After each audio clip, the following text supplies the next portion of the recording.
Hello students. आज हम फिर से कंटिन्यू कर रहे हैं हमारा चैप्टर नंबर 2। और लास्ट के क्लास में हम कवर कर चुके थे एक्सरसाइज 2.4 के क्वेश्चन नंबर 7 तक। हमने लास्ट के लेक्चर में केवल और केवल 2 क्वेश्चन कवर किए थे, 6 और 7, जो कि वेरी वेरी इंपॉर्टेंट क्वेश्चन थे और थोड़ा ट्रिकी क्वेश्चन थे, दिमाग में अच्छे से नहीं जाते बच्चों के, लेकिन मैंने पूरा प्रयास किया, आपने समझा होगा तो आपको आया होगा। चलिए, हम 3 क्वेश्चन बच रहे हैं, 8, 9 और 10। ठीक है, उन तीनों को कवर कर लेते हैं। मेरे हिसाब से ज़्यादा कठिन क्वेश्चन है नहीं, आप समझिएगा तो आसान होंगे आपके लिए। तो स्किप ना करें, सीधा देखते रहें। एग्जाम क्वेश्चन नंबर 8, हिरणों के एक झुंड का आधा भाग कितना बेटा? हिरणों का एक झुंड है, ठीक है, उसका आधा भाग मैदान में चल रहा है। आधा चल रहा है तो आधा क्या कर रहा है? तो और शेष भाग का 3/4, मतलब जो आधा बचा उसका 3/4, जो आधा बचा उसका 3/4 पड़ोस में खेल कूद रहा है। ठीक है, चलो, आधे का भी 3/4 खेल कूद रहा है। अब शेष बचे 9 हिरण है। अब मतलब आधे का 3/4 हटा दिया तो कितना बचा बेटा? 9 हिरण। शेष बचे 9 हिरण एक तालाब में पानी पी रहे हैं। झुंड में हिरणों की संख्या ज्ञात कीजिए। अरे बिल्कुल आसान है। तो शेष बचे जो भी हैं एक्स की संख्या में उसको 9 के बराबर कर देना, आ जाएगा आंसर। अभी देखो ऐसे क्वेश्चन कैसे करेंगे। माना झुंड में हिरणों की संख्या, माना झुंड में किसकी संख्या? हिरणों की संख्या बराबर एक्स। एक्स हिरण मान लिए। अब क्या कर रहा बेटा?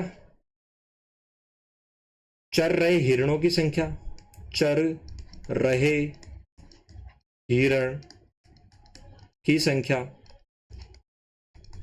कितनी बेटा? जैसे उसमें दिया आधे हिरण चल रहे हैं तो x/2। शेष हिरण की संख्या, बेटा जब आधे चल रहे हैं तो x माइनस x/2 कितना हो जाएगा बेटा? वही हो जाएगा, एलसीएम ले लो भले। 2x माइनस x बराबर x/2, जिसमें कॉमन शेष होगा तो वो समझ जाएगा, एक में से आधा गया तो आधा बचा, तो x/2। ठीक है, आधे हिरण शेष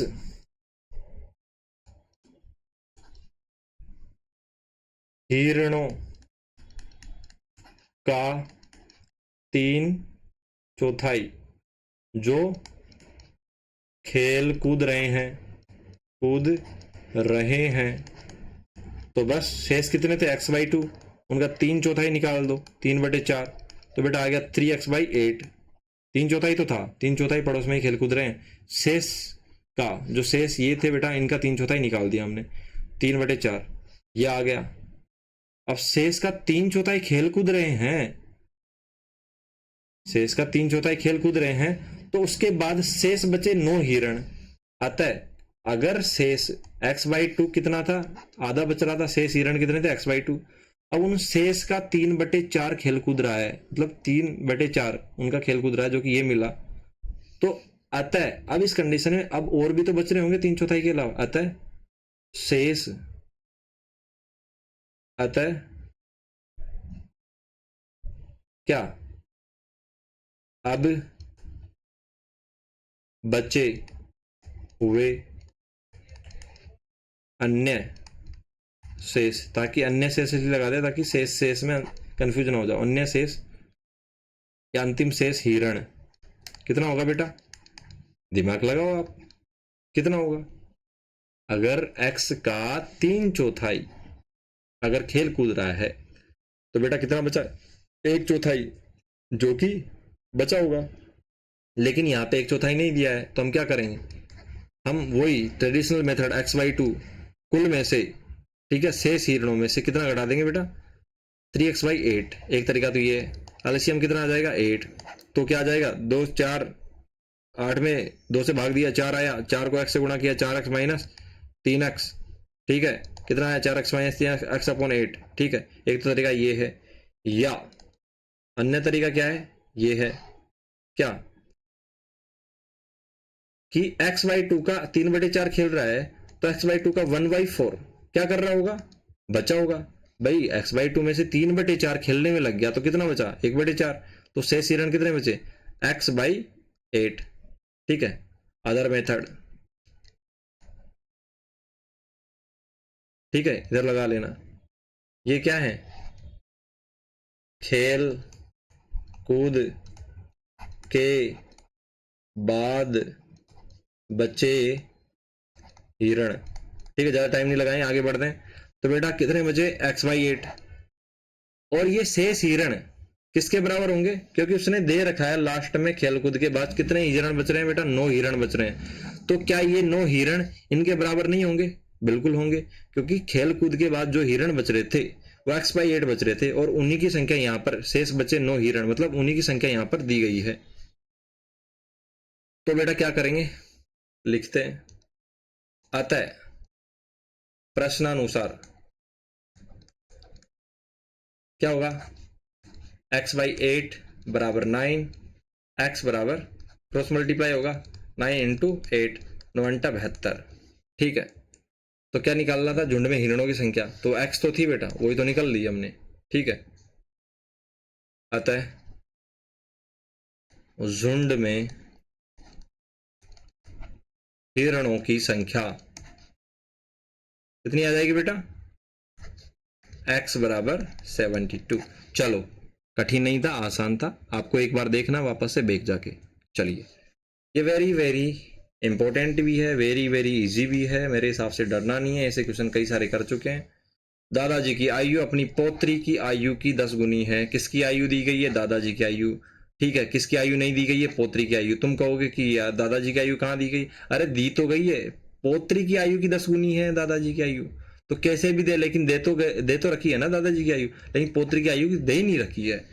ठीक है, तो किसको मानते हैं? जिसकी नहीं दे रखी तो पोत्री की आयु मानेंगे। यदि उनकी पोत्री की आयु पोत्री की आयु से 54 वर्ष अधिक हो, मतलब इसका मतलब क्या है?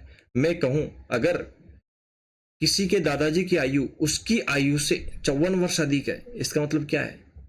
इसका मतलब क्या है? मैं कहूं आपकी आयु 20 वर्ष है, आपके दादाजी की आयु आपकी आयु से कितनी अधिक है बेटा? 54 वर्ष अधिक है। तो जोड़ो, कितना हुआ? कितना हुआ बेटा? 64, 74, मतलब आपके दादाजी की आयु कितनी हो गई? 74 साल। तो क्या मैं यह नहीं कह सकता कि तुम्हारे दादाजी की आयु और तुम्हारी आयु के बीच का अंतर, मतलब घटाएंगे तो वो 54 साल है। तो ये मैं कहूं कि आपके दादाजी की आयु आपकी आयु से 54 वर्ष अधिक है, तो इसका मतलब भी वही है कि जो मैं कहूं कि आपके दादाजी की आयु और आपकी आयु का अंतर 54 साल है, उसका मतलब भी वही है। ठीक है, तो दादाजी की आयु और पोत्री की आयु का अंतर ही यह है, 54 वर्ष अधिक है। ठीक है, तो कहने का मतलब अगर मैं यह कहूं कि पोत्री की आयु दादाजी की आयु उसकी पोत्री की आयु, मतलब उसकी ग्रैंड डॉटर, ठीक है, उसकी आयु से 54 वर्ष अधिक है, इसका मतलब क्या है? उसकी और दादाजी की आयु में 54 वर्ष का अंतर है। तो दोनों की आयु ज्ञात कीजिए। चलो ज्ञात कर लेते हैं, 1 मिनट इसको मिटा देते हैं। समझ में आया होगा, नहीं आया तो वापस से कमेंट में पूछिएगा, वापस से बैक जाके वीडियो को देखिएगा, 100% समझ में आएगा। इस कंडीशन में क्या करते हैं? जिसकी आयु नहीं दी गई थी उसको मानते हैं माना पोत्री की आयु कितनी है बेटे? x वर्ष।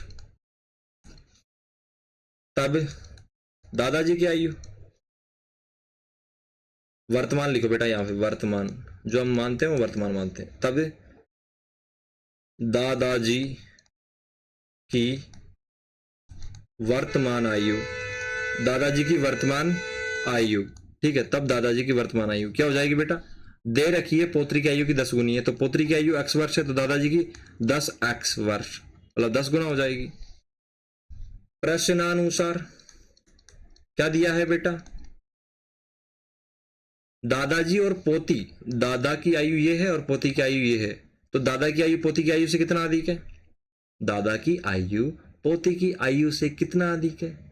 ऐसे लिख देते हैं, दादा की आयु 10x है और उसकी पोती की आयु x है, और उसकी पोती की आयु x है, उससे दादा की आयु कितनी अधिक है बेटा? 54 वर्ष अधिक है। तो हम क्या करेंगे? एक तरीका तो ये है, प्रश्न के अनुसार हमने लिख दिया। दूसरा तरीका क्या है? दूसरा तरीका ये है, सीधा सीधा लिख दो ना। अगर दादा की आयु पोती की आयु से 54 वर्ष अधिक है तो सीधा सीधा लिख दो कि दादा की आयु और पोती की आयु का अंतर कितना है? 54। ठीक है, अब तुम कहोगे सर वर्ष क्यों नहीं लगाया? क्योंकि इधर की यूनिटी वर्ष है, इधर की यूनिटी वर्ष कट गई।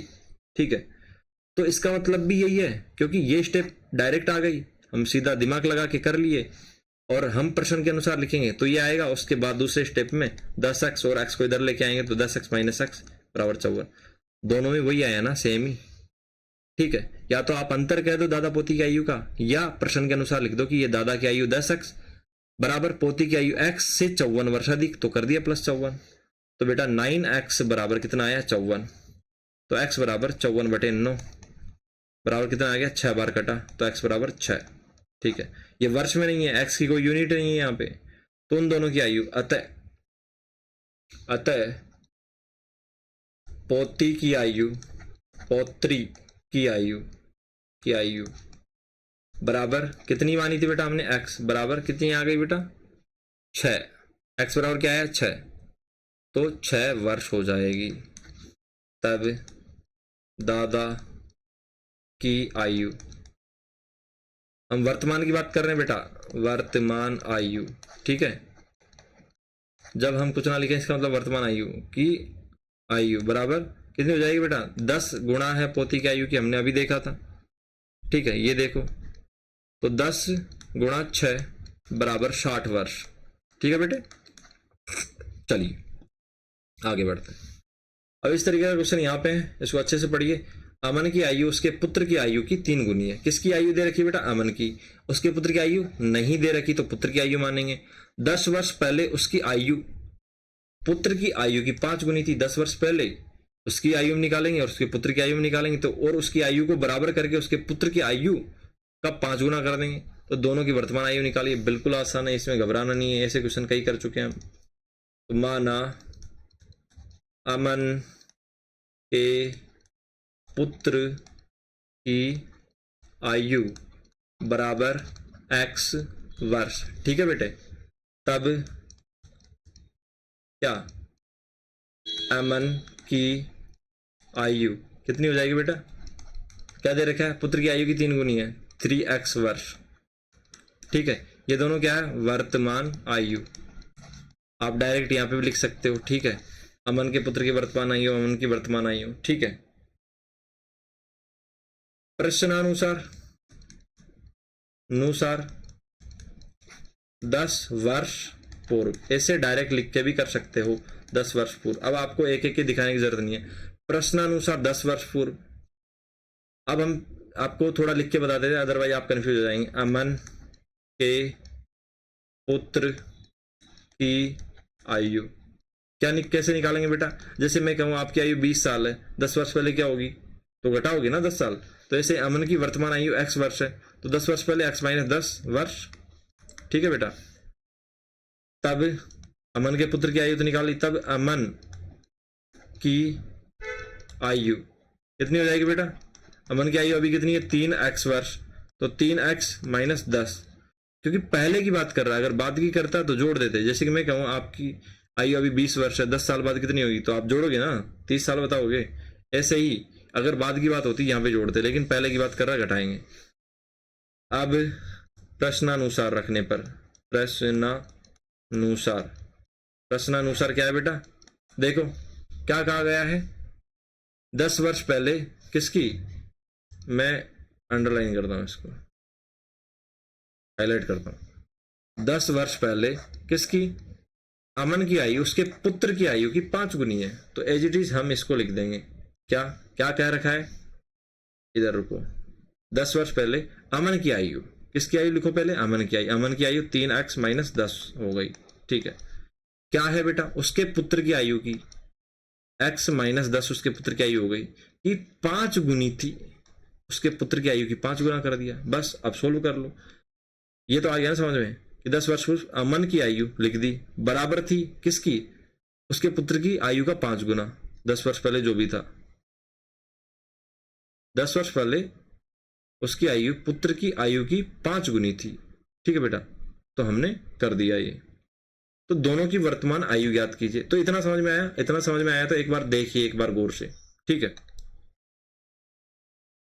अच्छे से देखिए कहीं मिस्टेक तो नहीं है।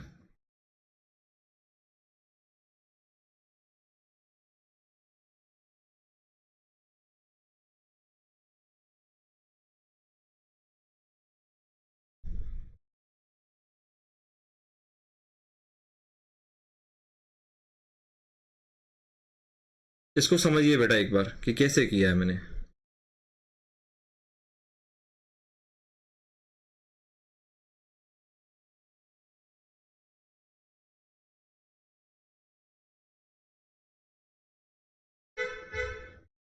ठीक है, आपने देख लिया, आगे बढ़े।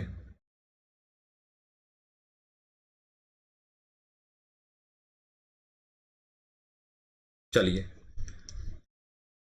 इधर देखो, मैं थोड़ा कंफ्यूज था, मैं क्वेश्चन पढ़ रहा था यहाँ पे कहाँ पे कि 10 वर्ष पहले अमन की, मतलब उसके उसकी आयु, मतलब अमन की बात हो रही है, उसके पुत्र की आयु की 5 गुनी थी। मैं यहाँ पे थोड़ा ऐसे था कि हो सकता है कि गलत दिया हो, यहाँ पे हो सकता है कि वर्तमान आयु की बात हो रही है। नहीं, ऐसी बात नहीं है, ये 10 वर्ष पहले की आयु की बात कर रहा है। ठीक है, तो अमन की आयु उसके पुत्र की आयु की कितनी गुनी थी बेटा? 5 गुनी। तो वर्तमान आयु कि 5 गुनी होती तो यहाँ पे वर्तमान आयु अलग से देता, बस यही मैं क्लियर कर रहा था। तो हमारा सवाल यहाँ तक ठीक है। अगर वर्तमान आयु की 5 गुनी होती तो वर्तमान आयु यहाँ पे अलग से मेंशन करता इस जगह। ठीक है बेटे, तो यहाँ पे क्या करेंगे, 3x माइनस 10 बराबर 5x माइनस 5 गुणा 10 होगा बेटा 50 हो जाएगा। तो बिल्कुल हमारी कैलकुलेशन सही है, 3x माइनस 10 5x माइनस 50। ठीक है बेटा, अब क्या करेंगे, x वाले टर्म एक तरफ करेंगे। इधर देखो क्या करेंगे, 3x को मैं इधर भेज देता हूँ, ठीक है, 5x की तरफ, और माइनस के 50 को इधर भेज देता हूँ। तो 3x को इधर भेजा तो बेटा माइनस का 50 इधर आया, तो 50 माइनस 10 हो गया। देखो अच्छे से, हो सकता है आपको कन्फ्यूजन हो, तो मैं एक काम करता हूँ, इसको मिटा देता हूँ और ट्रांसफर उसी तरीके से कर लेते हैं। ठीक है, इन जनरल 5x को इधर भेज देते हैं। ठीक है, तो 3x इधर रहेगा, माइनस का 5x आ गया। ठीक है बेटा, माइनस का 5x इधर जाके हो गया। अब ये माइनस का 50x तो इधर, माइनस का 50 तो इधर रहेगा, और ये 10 इधर आके प्लस का हो जाएगा, -50 प्लस 10। तो कितना हो गया बेटा, 3x माइनस 5x। तो माइनस का बड़ा वाला है तो माइनस का 2x बच जाएगा, और इधर -50 प्लस 10 तो माइनस का 40 बच जाएगा। माइनस से माइनस कट गया बेटा, यहाँ पे नेगेटिव से नेगेटिव साइन कैंसिल हो गया। तो x बराबर 40/2, ये 2 नीचे आ जाएगा तो काटेगा तो 20 बार, x बराबर 2 आ गया, वो 20 आ गया बेटा। ठीक है, तो क्या पूछा गया था, दोनों की वर्तमान आयु। तो अमन के पुत्र की आयु x वर्ष मानी थी, अतः अमन के पुत्र की वर्तमान आयु कितनी आ गई बेटा, आयु x बराबर 10 वर्ष, जो कि अभी अभी हमको यहाँ पे मिली है, वो 20 वर्ष बेटा, सॉरी बेटा 20 वर्ष। तब अमन की आयु क्या होगी, तब अमन की वर्तमान आयु होगी बेटा 3x। तब अमन की वर्तमान आयु कितनी होगी बेटा, 3x। 3x का मतलब 3 मल्टीप्लाई में 20 बराबर 60 वर्ष। तो आपको समझ में आ गया होगा ऐसे क्वेश्चन कैसे डील करने हैं। तो एक बार आप बैक जाके देख सकते हैं सारे लेक्चर्स। तो जिस बच्चे ने यहां से लेके यहां तक बिल्कुल कंसंट्रेशन बनाए रखा होगा, ठीक है, अब उसका चेहरा कैसा होगा आप जान ही गए होंगे, अगर पीछे लेक्चर देख रहे होंगे तो ऐसा होगा। ठीक है, खुशी खुशी भरा चेहरा। और जिसने नहीं देखा होगा, बीच बीच में उठ के जा रहा होगा, उसका चेहरा कुछ ऐसा होगा, अच्छे से नहीं बना, ऐसा होगा, कुछ ऐसा होगा। ठीक है, और जिसने अच्छे से पढ़ा है सारे लेक्चर्स तो उसका चेहरा कुछ ऐसा होगा। ठीक है बेटा, थैंक यू फॉर वॉचिंग, बने रहिए, हम कंसेप्ट ऐसे ही मिलके क्लियर करते रहेंगे।